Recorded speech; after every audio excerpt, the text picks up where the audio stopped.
to tackle environmental problems. He was speaking at a gathering of world leaders and business people in the Swiss town of Davos.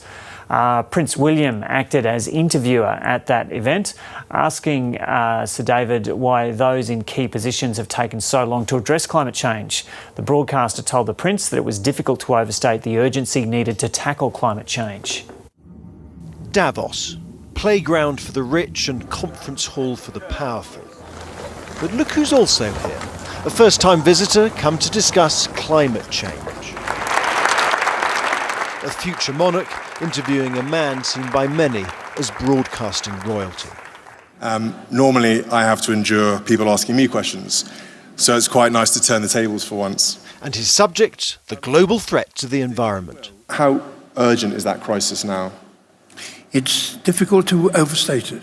The mechanisms that we have for destruction are so wholesale and so frightening that we can actually exterminate whole ecosystems without even noticing it. But note this, Sir David wasn't the only one with a point to make. Prince William is no longer just talking about protecting wild animals.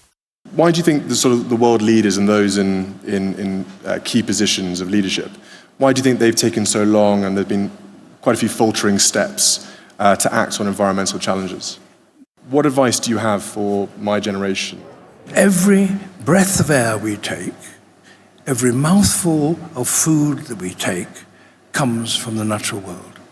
And that if we damage the natural world, we damage ourselves. Turning specifically to the people in this room, what is your message to them? Care for the natural world. Treat it with a degree of respect and reverence. The future of the natural world is in our hands. We have never been more powerful.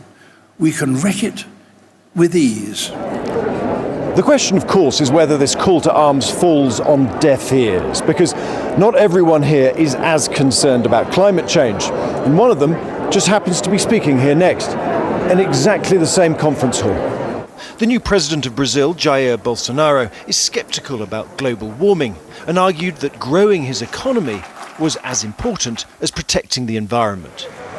Many business leaders here say they do understand the threat of climate change, but now their words have to be matched by deeds. Alicia Barry joins